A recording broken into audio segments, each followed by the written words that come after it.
Сәлем достар, қалдарыңыз қалай? Бүгін 30 күнде жасару атты марафонның екінші күні. Бірінші күнді жасаған шығар деп үміттенемін сіздерді. Ендеше менің каналыма тіркеліп, лайк басып, қолдап кетіңіздер. Менімен бірге соңына дейін болыңыздар. Көп сөзбай, жаттығуларды бастайын. Екінші күннің жаттығулары, массаж техникалары өте қарапайым, өте оңай. Сіздерге ешқандай қиын туғызбайды деп ойлаймын.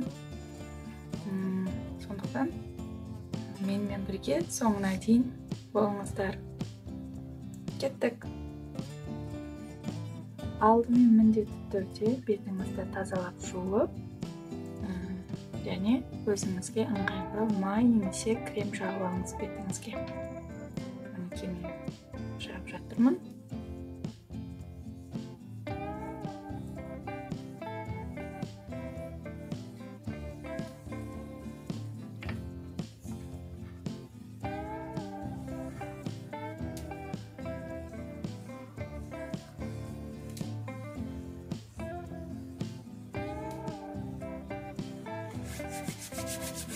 Қолымызды қыздырамыз. Және бастайық. Бірінші ол бізде мына жердегі маңдайға түсетін, осылай түсетін әжімді кетіру мақсатында жасалатын массаж техникасы. Екі қолды осылай алып, мына жерге қойып, екі жаққа қарай сырғытамыз.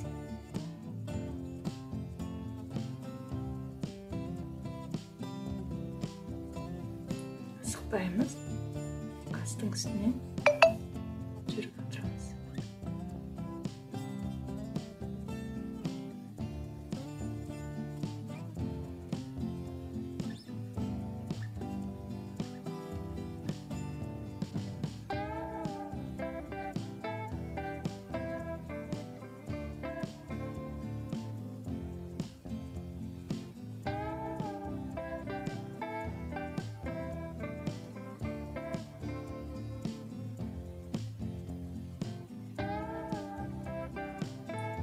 Бұл техника өте қарапайым, бірақ алайда күнделікті жасап отырсаңыз, мына жердегі әжіміңіздің орнын кетіреді.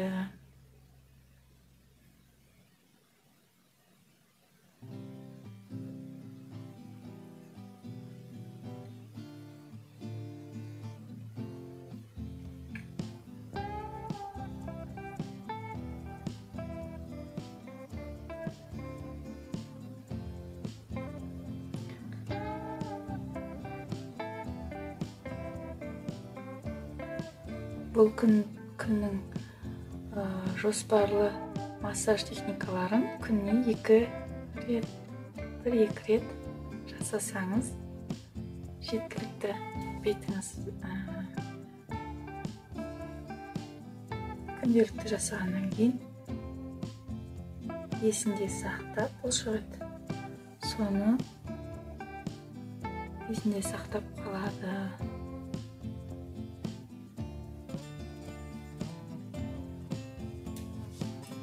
Бұл бірінші жаттығу болған біздерде. Енді екінші жаттығу ол бізде көздің айналасы. Екі саусақты аламыз. Ортаңғы саусақтармен жұмыс жасаймыз. Мінекей. Асықпай.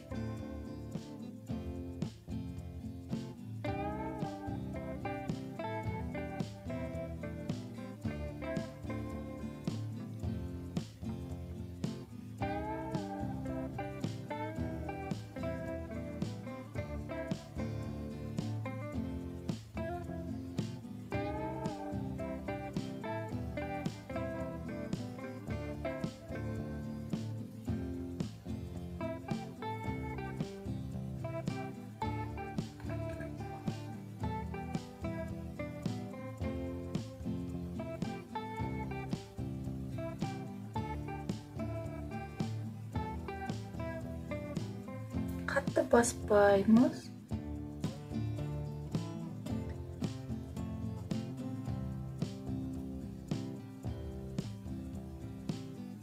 Бұл массаж техникалары,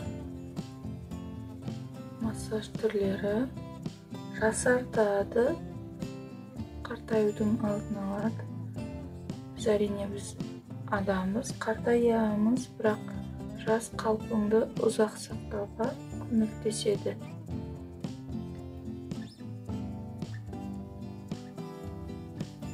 Беттің салбырамауын қамтамасыз етеді. Салбырау ол бетімізде бұлшықеттің дұрыс жұмыс жасамауынан болады. Және әжім түрлері ол бетімізде бұлшықеттің серпімділігі төмендеген кезде әжім түседі. Әжімнің де түрлері бар. Ол мимикалық әжімдер де болуы мүмкін. Яғни біз эмоцияға берілген кезде күлеміз, жылаймыз. Сол кезде бізде әжімдер күнделікті сол әдетті қайталаған кезде сол бетімізде ізі қалып қалады.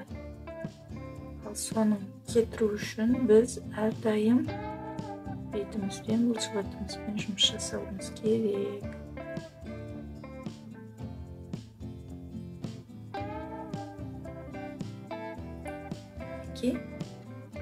Екінші жаттығу бітті. Енді үшінші жаттығу ол тура осылай мына екі ортаңғы саусақты алып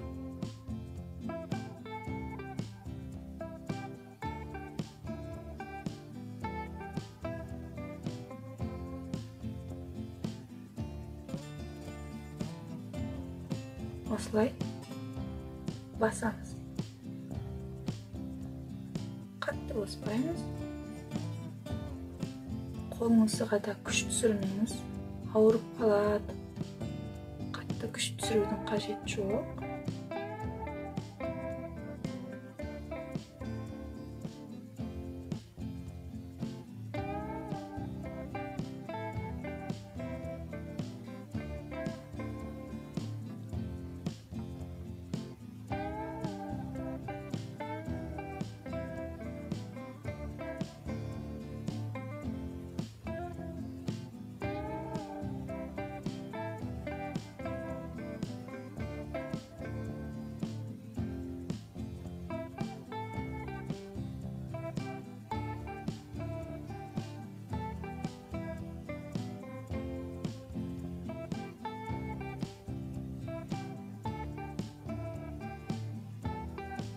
Бұл жаттығулар өте қарапайым болғанымен, бұлардың әсері өте мықты.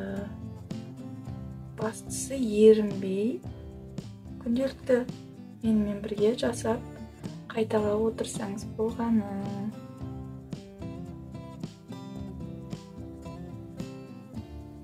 Соңында осылай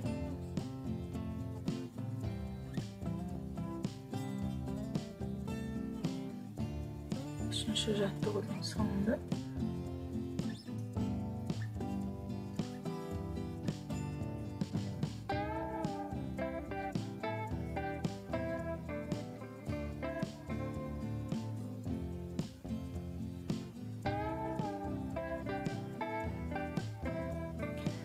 өзіңізді жақсы көріңіз, өзіңізді жақсы көріп жасаған нәрсе, массаж өз әсерін міндетті түрде береді.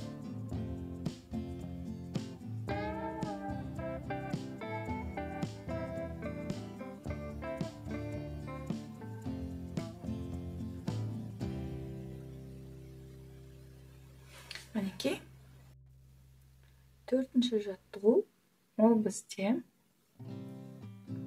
мына бетті көтеру. Яғни осы жерден ұстаймыз. Және жоғары қарай көтереміз.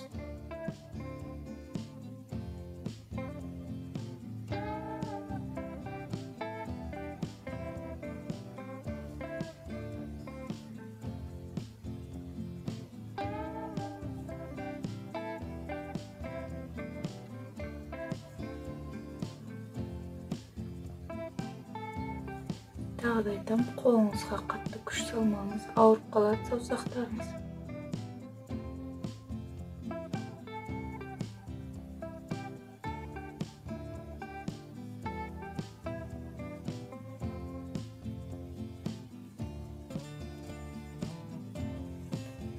Әр жаттығуға 3-4-5 минут уақыт бөлсеңіз болады.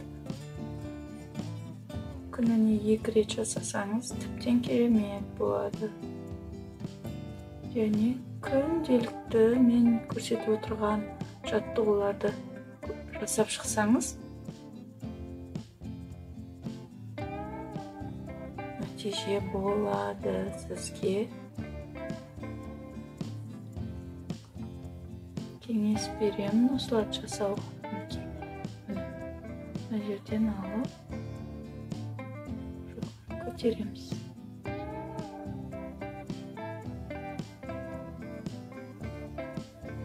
Екі жаққа бірдей.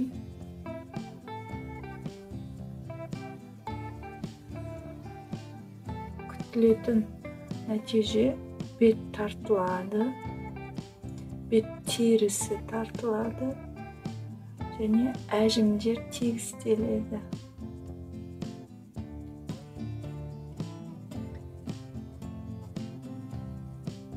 Ден қойып, мұқият жасасаңыз, өзіңізге махаббатпен жасасаңыз, әсері өте мықты. Сіздер де менімен бірге жасап отыр деген үміттемін.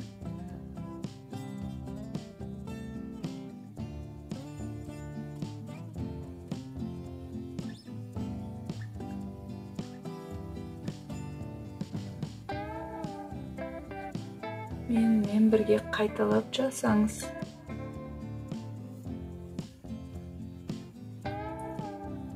Барынша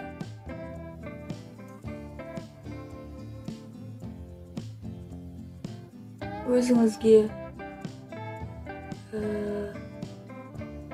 айырмашылық көріну үшін бірінші күннен бастап суретке түсіп көріңіз. 30-шы күні суретке түсіп көріңіз. Сол кезде айқын көрінеді.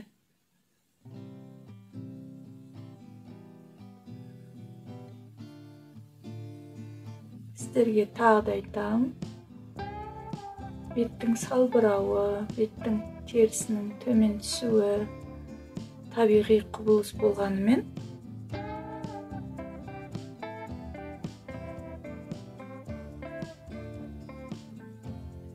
оның алдын алу жолдары бар. Бірден пышаққа немесе ботоксқа жүгірмеңіздер. Суды жиірек ішіңіз. Бетіңізге осылай массаж жасап, бойыңызды тіктеп ұстаңыз. Арқаңызды түзу ұстауға тырысыңыз. Күнделікті әдет қалыптастырсаңыз, өзіңіз жақсы көңіл күйде жүретін боласыз. Келесі жаттығу, 5-ші жаттығу, ол ердің жанындағы ерінің астын көтереміз.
әрдайым күлімдеп жүруге тырысыңыз.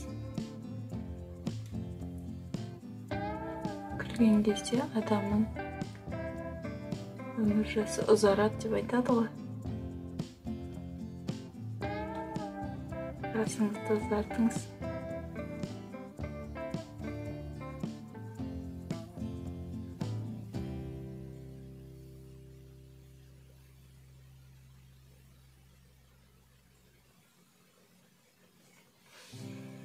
Келесі жаттығу, 6-шы жаттығу, ол бізде бір уақытта көзді және ауызды ашу жұмыс.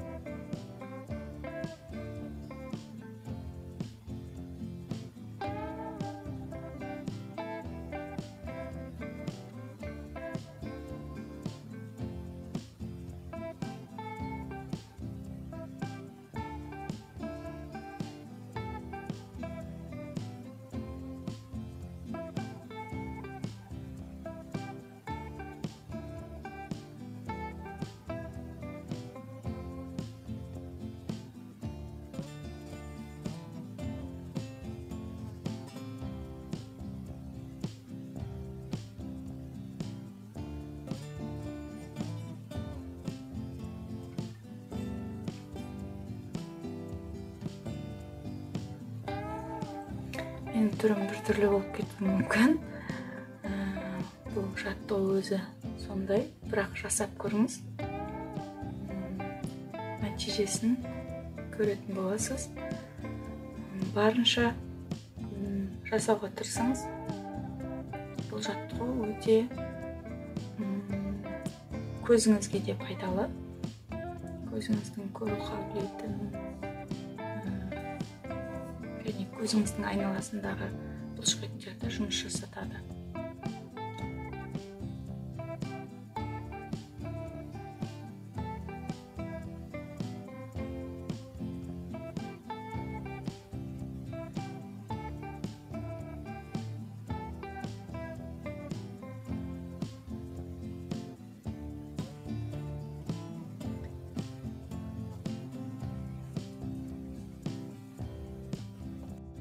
Жетінші жаттығу бізде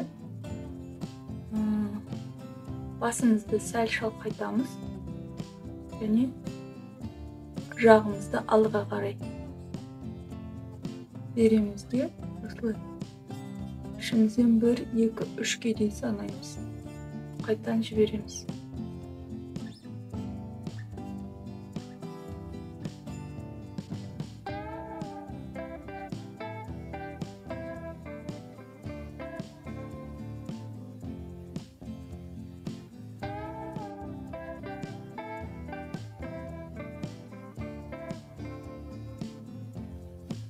Қараңыз.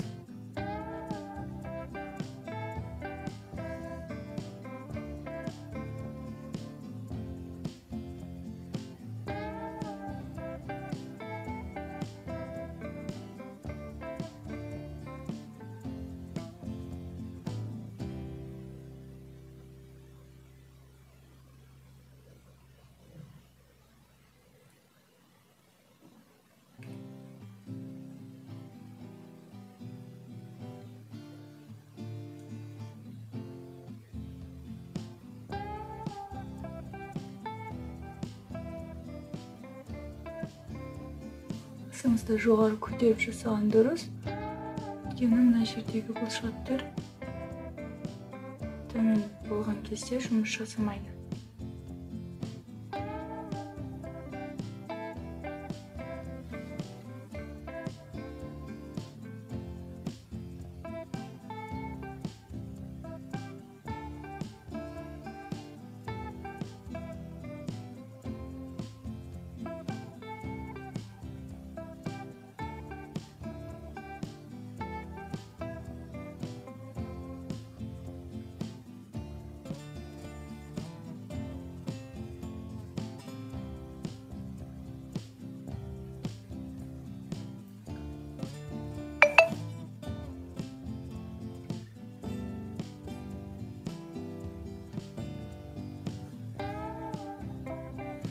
жасау барысында сіздің мына тамағыңыз, мына жердегі жақтың соң жақтары және мына жерлер ауыруы мүмкін, ауырсыну белгісі болуы мүмкін.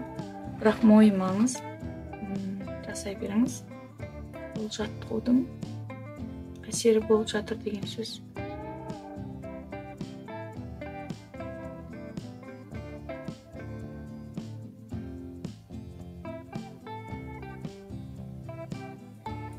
Және 8-ші жаттығу ол бізде мойнымызды айналдыру.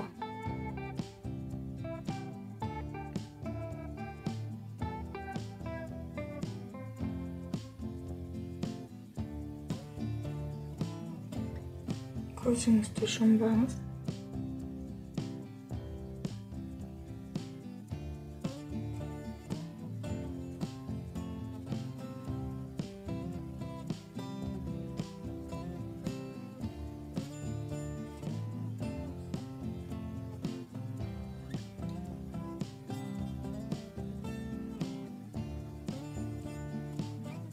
Басыңызды айналдырған уақытта өзіңізге рахаттанып қаласыз.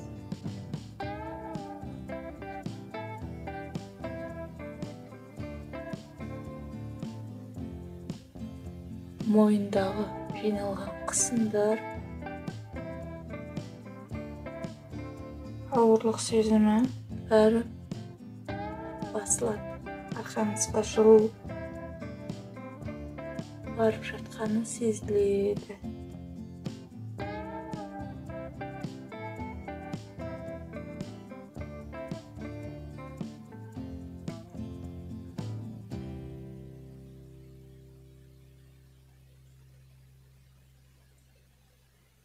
Мойын, үнемі айтам, мойынға үлкен мән береміз. Өйткені мойын қаншалықты қысқа болса, соншалықты адам жасына жас қосылып көрінеді. Мойныңыз ұзын болса, сіздің сыртқы келбетіңізге, ішкі тәніңізде, денсаулығыңызда жас болады. Сондықтан мойныңызға әбден мән беріңіз. Мінекей 8-ші жаттығу. Мінекей марафонымыздың 2-ші күнінің 8 жаттығуын және массаж техникаларын көрсеттім. Менімен бірге болғандарыңызға көптен көп рахмет. Келесі күндерді 30 күнге дейін жасап, менімен бірге болады деген сенімдемін. Менің каналыма тіркеліп, лайк басып, мені қолдап кетіңіздер. Сіздерге үлкен рахмет. Сау болыңыздар.